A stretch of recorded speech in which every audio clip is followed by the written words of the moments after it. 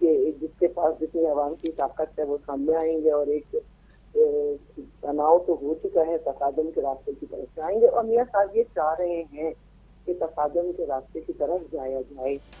ہمارے مہمان ہمارے ساتھ ہی ہیں، دوبارہ آتے ہیں ان تک، لیکن ایک چھوٹی سی بریک کے بعد. ٹھیک ہے break. Welcome back from the break. اور بریک میں جانے سے پہلے آپ باتیں سن رہے تھے لرنڈ لوگوں کی پاکستان کی موجودہ سیاسی صورتحال پہ.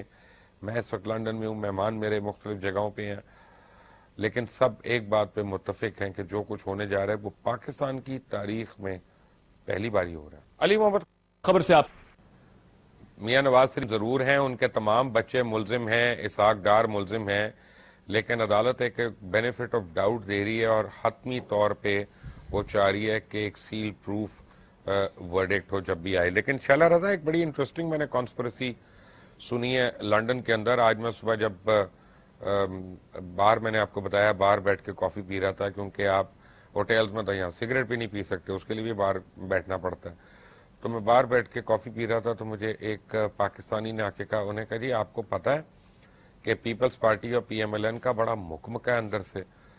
تو میں نے کہا وہ بظاہر تو ہے، لیکن اب لگتا ہے کہ پیپلز پارٹی حقیقی اپوزیشن پہ آ ہی رہی ہے. تو انہوں نے کہا جی پیپلز پارٹی کے زرداری صاحب نے میاں صاحب کو یہ سجیسٹ کیا ہے کہ اپنی جگہ فضل الرحمان کو، مولانا فضل الرحمان کو وزیر اعظم بنا دو، ساروں کو ایکسیپٹیبل ہوگا، تحریک انصاف کے لیے اور یہ ساروں کے لیے، اسٹیبلشمنٹ کے لیے اس سے بڑا جھٹکا کوئی نہیں ہوگا. تو اب آپ پلیز خبر کنفرم یا ڈینائی کر دیں کہ ایسی چیز کو ڈسکس ہوئی ہے. فضل الرحمان کے بارے کی بات تو میں بعد میں کروں گی. زرداری صاحب کی بات اگر میاں صاحب اتنا مانا کرتے تو اسٹیبلشمنٹ کے کہنے پہ، جو وہ کہتے ہیں کہ ہم مجبور تھے اسٹیبلشمنٹ کے کہنے پہ، تو ان کی زبان نہ کاٹتے. اور اگر وہ اتنے اچھے ہوتے تو زرداری صاحب کے وزیر اعظم یوسف رضا گیلانی کو استعفے کا مطالبہ نہ کرتے. اگر وہ اتنے اچھے ہوتے تو میمو گیٹ میں وہ کوٹ پینٹ پہن کے اور وکیل بن کے نہ چلے جاتے. تو بات یہ ہے کہ آپ نے کہا، میں تو یہ سمجھتی ہوں کہ آج کی جو میں نے پروسیڈنگ سنی ہے، کیونکہ میں اردو کا سفر بھی کر رہی ہوں اور انگلش کا بھی کر رہی ہوں. انگلش کا سفر یہ کہ میرے تھروٹ انفیکشن بہت زیادہ ہے، اور اردو کا سفر یہ کہ میں سفر میں ہوں. آج میں نے سنا ہے کہ یہ بھی پتہ چلے گا، یہ پوچھا گیا ہے اور اس کا اقرار کیا گیا ہے کہ حدیبیہ میں بھی مریم نواز صاحبہ جو ہیں وہ بینیفیشری ہیں. تو میں تو یہ کہتی ہوں کہ تحریک انصاف عدالت میں گئی تھی، لیکن ان کی درخواست کو واپس کر دیا گیا تھا. پھر کورٹ نے خود جب لیا اور تحریک انصاف اور جماعت گئے تو ان کے پاس کوئی ثبوت نہیں تھے. بحث بڑھتے بڑھتے وہاں تک چلی گئی کہ جے آئی ٹی بن گئی. لیکن الحمدللہ ہم حدیبیہ پیپرز ملک کے پیپر لے کر گئے ہیں تو وہ بہت کارآمد رہے. اور ٹھیک ہے کہ جے آئی ٹی کے پرسنل ریمارکس آئے، لیکن کوئی بات نہیں، ہمارے لیے تو پرسنل ریمارکس ہمیں عادت ہے. ہمیں تو اتنی عادت ہے کہ آج لوگ سپریم کورٹ کی نظر کرم سے بھیک کے منتظر ہیں. یہ کہہ رہے ہیں ہم نے جو ہے سپریم کورٹ آزاد کرائی اور ہمیں فیصلے منظور ہوں گے. لیکن اس طرح کے پروپیگنڈے کے عادی ہیں، کیونکہ ہم سپریم کورٹ سے جیلوں میں 11.5 سال رہ کر بھی جب بری ہو جاتے ہیں تو لوگ پھر بھی یہی کہتے رہتے ہیں کہ جی ہم برے ہیں. تو ہمیں کوئی مسئلہ نہیں ہے. میں ہر قسم کی فضول بات کو ڈینائی کروں. کا مطلب پاکستان پیپلز پارٹی مولانا فضل الرحمان کی نامزدگی بطور وزیر اعظم ابھی اس کو ایکسیپٹ نہیں کرے گی. کیوں کرے گی؟ آپ مجھے ایک بات بتائیں، یہ تو نواز شریف صاحب کا اپنا رائٹ ہوگا اور ان کی پارٹی کو متفق ہونا ہوگا کسی ایک نام پہ. اس سے ہماری ضرورت نہیں ہے. ان کے پاس 2/3 میجورٹی ہے. ہمارے مہمان ہمارے ساتھ ہی ہیں، دوبارہ آتے ہیں ان تک، لیکن ایک چھوٹی سی بریک کے بعد. ٹھیک ہے break. Welcome back from the break. اور مجھے جوائن کیا کامران مرتضیٰ نے، سینئر بیرسٹر ہیں، ایڈوکیٹ ہیں، سپریم کورٹ بار سے تعلق رہا ان کا، JUIF سے بھی ان کا تعلق ہے. اور آپ کا بہت بہت شکریہ ہمیں جوائن کرنے کے لیے. بٹ ویری کوئکلی کامران صاحب، میں لنڈن میں ہوں اور مجھے یہاں پہ لوگ یہ کہہ رہے ہیں، یہ لوگوں کے خدشات ہیں، میں وہ بتا رہا ہوں، میں کو اپنی رائے نہیں دے رہا. کہ جناب اب لگ یہ رہا ہے کہ کیس کو ایسا کھینچا جائے گا, لمبا کیا جائے گا, ٹرائل میں لے جائیں گے کہ یہ سارا معاملہ آگے 1.5-2 سال تک حل نہیں ہوتا. قانونی طور پہ کیا پاسبل ہے, یہ آپ ہمیں بتا سکتے ہیں؟ 3 اس میں مطلب آپشنز ہیں. 3 آپشنز میں ایک آپشن جو ہے پٹیشنز کی ڈسمسل کا ہے, ایک آپشن جو ہے پٹیشنز کی ایز اے ہول ایکسیپٹنس کا ہے, اور ایک یہ پارٹی ایکسیپٹنس کا ہے. تو اگر پارٹی ایکسیپٹ کرتے ہیں تو پھر تو 2 باتیں ہو سکتی ہیں اگین اس میں, کہ یا تو ڈسکوالیفیکیشن 62-63 میں, اور یا پھر کرمنلٹی, کرمنل سائڈ پہ کیس کو انویسٹیگیشن کے لیے بھجوا دیا جائے اور دین جو ہے ٹرائل کے لیے. تو ساری باتیں ممکن ہیں اس میں.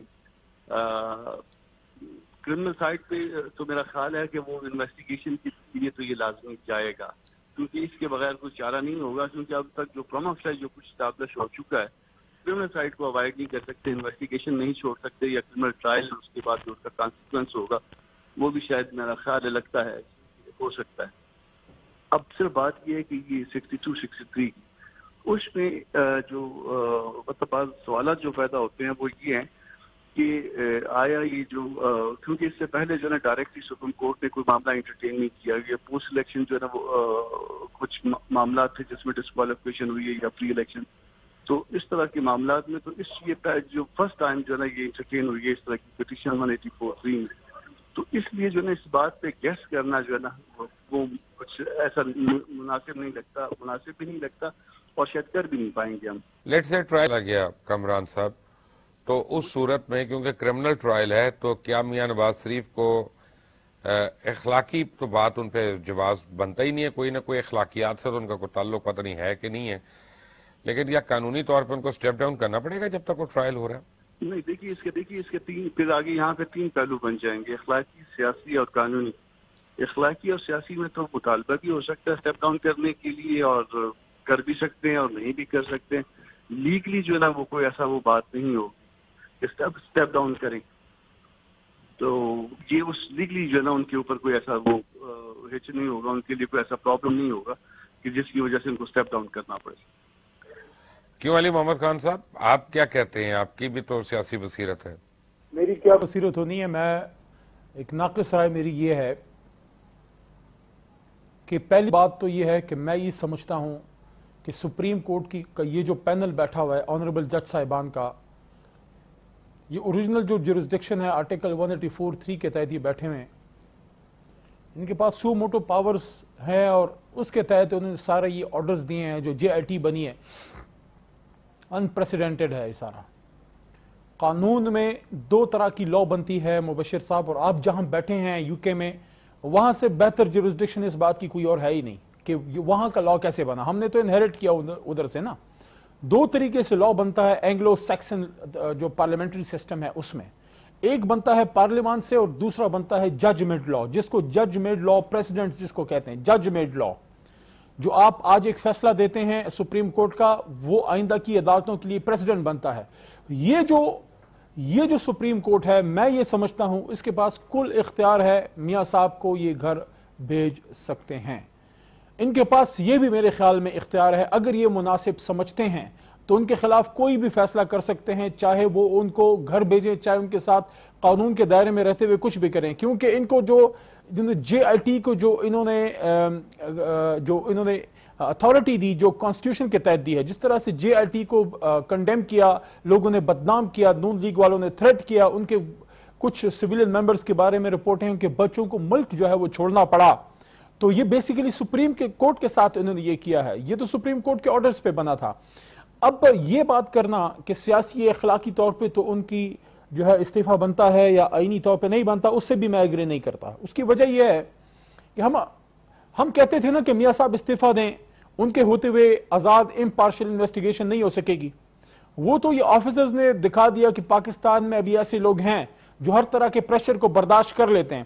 لیکن آپ سے مبشر صاحب, میرا آپ سے سوال ہے, کتنے لوگ ایسے ہیں جو JIT کے ممبرز کی طرح وہ کھڑے رہیں گے؟ ان کو سپریم کورٹ کی سپورٹ تھی, ان کو ہر طرح سے سیکیورٹی کور تھا, پھر بھی ان کو اپنے بچے باہر بھیجنے پڑے. اگر آپ اس کو کسی ایسے فورم پہ بھیجتے ہیں جیسے نیب ہے, تو نیب کے بارے میں تو آپ کو یاد ہے کہ اسی عدالت کا جو 5 ججوں کا پینل بیٹھا تھا, وہیں پہ یہ گفتگو ہوئی تھی شروع دنوں میں کہ نیب کا, انہوں نے کہا تھا کہ نیب کا تو انتقال ہو گیا. اس نیب کے پاس اگر بھیجا جاتا ہے اس پہ تو کم از کم میرا تو اعتماد نہیں ہوگا. اس نیب پہ جس کو یہ خود صبح شام تھریٹ کرتے رہے, اور وہ نیب جن کو خود سپریم کورٹ نے یہ کہا کہ اگر ٹھیک ہے کمیشن نہیں بنا, حکومت نے اپوزیشن میں مذاکرات نہیں ہو سکے, ٹی او آرز پہ کمیشن نہیں بنا, وہ اگر نہیں بنا تو آپ نے کیا کیا؟ وہ نیب کرے گا انویسٹیگیشن نواز شریف صاحب کی. اور تیسرا میرا پوائنٹ یہ ہے کہ کیا یہ obstruction ٹو جسٹس نہیں ہوگا کہ ملک کا وزیر اعظم ہو اور اس کے نیچے جو ہے وہ نیب جو اس کی پروردہ ہے, ہاتھ کی وہ پٹھو, وہ اس کی انویسٹیگیشن کیسے کرے گی؟ پھر تو جو پاکستان میں ایک ٹرینڈ ہے کہ جو بھی آفیسر کسی غلط کام میں کب پکڑا جاتا ہے اس کو OSD بنا کے اس کے خلاف انویسٹیگیشن شروع کی جاتی ہیں. وہ پریسیڈنٹ پھر ختم کرے. جن لوگوں نے اداروں میں کرپشنیں کی ہیں, جن لوگوں نے ظلم کیے ہیں, جنہوں نے لا توڑا ہے, اور ان کے اداروں میں جب ان پہ کوئی رپورٹ بنتی ہے یا کوئی انویسٹیگیشن ہوتی ہے کسی عدالت کے حکم میں یا کسی سپیریئر آفیسر کے حکم میں, وہ جو OSD بنایا جاتا ہے پھر نہ بنائیں OSD. سب OSDs کو واپس اپنی سیٹوں پہ لگائیں اور انویسٹیگیشن سٹارٹ کریں. وہ تماشا بنے گا ملک کا, وہ حشر نکلے گا ملک کا. میں یہ سمجھتا ہوں نہ صرف سیاسی نہ صرف اخلاقی بلکہ سیاسی اور اخلاقی سے زیادہ قانونی طور پہ Mia Saab should step down if his reference is sent to any investigation organization, for example NAB, because there are clear indications that he will and his government will try to influence that organization, that officer, which they have done. یعنی کہ اس سے زیادہ آپ کیا کر سکتے ہیں کہ آپ کا ایک سٹنگ سینیٹر آپ کے حکم سے تھریٹ کرے کہ آپ کے بچوں پہ زمین تنگ کر دیں گے. کیا آج تک نہال ہاشمی صاحب سے استعفیٰ لیا گیا؟ نہیں لیا گیا نا. جب آپ کے سٹنگ MNA حکومت کی آشیرواد سے کہتے ہیں قصائی کی دکان ہے, ایک آ کے کہتا ہے جیمز بانڈ کی فلم لگی ہوئی ہے, دوسرا آ کے تھریٹ کرتا ہے کہ ہم آپ کے ساتھ بھی اب دیکھیں کرتے کیا ہیں. تو آپ مجھے یہ بتائیں کیا یہ obstruction ٹو جسٹس نہیں ہے؟ ایسی صورتحال میں کس طرح وہ قانونی طور پہ کرسی پہ بیٹھ سکتے ہیں؟ مجھے سمجھ نہیں آتی. اچھا, یہاں پہ سوال پیدا ہوتا ہے کامران مرتضیٰ صاحب کہ جن دو ججز نے ان کو گاڈ فادر کہا اور انہوں نے کہا ان کو کوئی شک نہیں ہے, ابہام نہیں ہے کہ یہ کرمنل ہیں یا صادق اور امین نہیں ہے, تو اس کے اوپر تو ہم بات نہیں کر رہے. آفٹر آل ان کا بھی ایک ویلیوڈ اوپینین ہے اور وہ انتہائی قابل احترام ہے اور وہ بہت ہی فاضل ججز میں ان دونوں کا شمار ہوتا ہے. تو فیصلہ تو ایکچولی کامران صاحب پہلے کا آ چکا ہے. تو اگر آج وزیر اعظم بیان دیتے ہیں کہ میرا دامن اس میں داغ نہیں ہے, تو یہ تو مضحکہ خیز بات لگتی ہے کہ قانون کا بھی مذاق اڑایا جا رہا ہے. دیکھیے میں صرف لیگل سائڈ پہ بات کر رہا ہوں, آپ سے کسی سیاسی اس پہ بات نہیں کر رہا. بات یہ ہے کہ آرڈر آف دی کورٹ کیا ہوتا ہے. آرڈر آف دی کورٹ یہ ہے کہ جو میجارٹی اوپینین ہے, جو میجارٹی ڈیسیجن جو ہے نا وہ 3/2 تھا, تو 3/2 میں آرڈر آف دی کورٹ جو ہے نا وہ 3 کا آرڈر اس نے پرویل کیا. وہ ڈیسیجن اب وہ ڈیسیجن نہیں رہا, وہ مینارٹی ڈیسیجن ہے. وہ اس کو آرڈر آف دی کورٹ آپ نہیں کہہ سکتے. تو اب جو ہے نا وہ انہوں نے جو کچھ کہا ان کی ججمنٹ ٹھیک ہو سکتا ہے یا ممکن ہے فیکچولی بھی ٹھیک ہو سکتا ہے یا ممکن ہے فیکچولی غلط بھی ہو سکتا ہے, مگر اس وقت جو لیگلی اسپیکنگ کی یہ جو ججمنٹ آف دی کورٹ ہے وہ یہ تین ججوں کی جو ہے وہ پرویل کی تھی اس نے. اس کے مطابق GIT ہونی تھی, GIT ہو گئی, ان کی رپورٹ آ گئی. اب رپورٹ کے اوپر آرگیومنٹ چل رہے ہیں. اب بظاہر جو ہے وہ GIT نے خود بھی سجیسٹ کیا اور بظاہر کی جو ہے نا وہ یہ 9/5 کی طرف جو ہے نا معاملہ جاتے ہوئے نظر آ رہا ہے, مگر ممکن ہے ہماری رائے غلط ہو. سب کچھ ہو سکتا ہے. رائے کا غلط ہونا جو ہے نا یہ ہماری رائے ہے, فیصلہ الٹیمیٹلی کورٹ نے دینا ہے. جو وہ کہیں گے یا کریں گے وہ چیز الٹیمیٹ ہوگی. ہم ایک چیز گیس کر لیں, آپ سمجھ لیں کہ گیس ورک ہے ایک طرح سے کہ یہ ممکن ہے, ممکنات میں سے ہے یہ بات. مبشر صاحب. اچھا, اب جناب علی محمد خان صاحب, کئی لوگوں کا خیال ہے کہ کل PTI کے جو وکیل تھے انہوں نے خواہ مخواہ تمہید باندھ کے پرسوں وقت انہوں نے لگا دیا نعیم بخاری صاحب نے, اور خود انہوں نے رپورٹ شائٹ پر دی. اگر وہ وہاں پہ کھڑے ہو کے صرف یہ کہہ دیتے کہ جناب ہمیں اس GIT کی رپورٹ پہ مکمل اعتماد ہے, تو کیا وہ بہتر طریقہ کار نہیں تھا کورٹ کو پروسیڈ کروانے کا؟ دیکھیں مبشر صاحب, میرے لیے شاید مناسب نہیں ہے کہ میں اپنے وکیل کے ان کی وے آف آرگیومنٹس یا پلیڈنگز پہ میں اس وقت بیٹھ کے, جب فیصلہ ابھی نہیں ہوا, جب مقدمہ چل رہا ہے, میں کامنٹ کروں. صرف اتنا کہوں گا کہ as a student of law میں یہ محسوس کرتا ہوں کہ سپریم کورٹ آف پاکستان نے اس کیس میں انپریسیڈنٹڈ صبر و تحمل کا اظہار کیا ہے. میری یہ فیلنگ ہے کہ وہ مجھے لگتا ہے وہ in the heart of their hearts پہنچ چکے ہیں نتیجے تک کہ اس کیس میں ہے کیا, لیکن ٹائم وہ اتنا دے رہے ہیں. کیوں؟ اس لیے کہ جس طریقے سے حکومتی لوگ جو ہے جس طرح سے انہوں نے جے آئی ٹی کو کوسچن مارک اس پہ کھڑے کیا اور اس کو ہر طرح سے جتنا اس پہ گند اچھالا جا سکتا تھا انہیں اچھالا, اور وہ سسٹمیٹکلی ایک سسٹمیٹک تھنکنگ کے تحت, کیونکہ ان کو پتا تھا کہ نکلنے کیا لگا ہے تو پہلے سے ہی ملائن کرنا چاہتے تھے. تو وہ شاید چاہتے یہ ہیں کہ کوئی ایسی ایک بھی موقع نہ ہو کہ کوئی یہ کہے کہ مجھے سنا نہیں گیا, میرے ڈاکومنٹس لیے نہیں گئے. ادروائز یہ اوور ایکسٹینڈڈ اپرچونٹی مل رہی ہے میاں صاحب اور ان کے وکلاء کو. میں ہی سمجھتا ہوں کہ بالکل جے آئی ٹی کی جو رپورٹ آئی ہے اس کے بعد جو یہ آرگومنٹس ہو رہے ہیں یہ صرف جو ہے دونوں طرف کے پارٹیز کی تسلی کے لیے ہو رہے ہیں, تاکہ کیونکہ ریزلٹ سارا جے آئی ٹی نے کچا چھٹا سامنے کھول کے رکھ دیا ہے. اس سے زیادہ ڈیٹیل ہو ہی نہیں سکتی انویسٹیگیشن. نہ میرا کوئی یہ خیال ہے کہ اس جے آئی ٹی کے بعد کوئی اور ادارہ اس میں اتنی ہمت ہوگی کہ وہ حکومت کی آن سلاٹ کے سامنے اس طرح کھڑا ہو سکے. میں سمجھتا ہوں جو ڈیسیجن ہے اس جے آئی ٹی کی رپورٹ کے بعد اسی بینچ سے ہمیں جو ہے توقعات ہے وہ انصاف پہ مبنی انشاءاللہ فیصلہ کریں گے. لیکن میں ایک چیز یہاں پہ ایڈ کرتا چلوں, اپنے انتہائی سینئر جو ہیں لرنڈ سینئر جو ہیں وکیل اور کامران صاحب سے تھوڑا سا میں ڈس ایگری کروں گا. میں یہ سمجھتا ہوں کہ جو پچھلا ججمنٹ آیا ہے وہ ججمنٹ مبشر صاحب جتنی میری تھوڑی بہت لا کی سمجھ ہے وہ بھی ہینگنگ ہے, وہ بھی کمپلیٹ ججمنٹ نہیں ہے. اس میں سے 100 میں سے آپ کا اس طرح سمجھ لیں کہ 25% یا 30% یا 35% ججمنٹ آیا ہے, باقی ریزرو ہے. کس طرح؟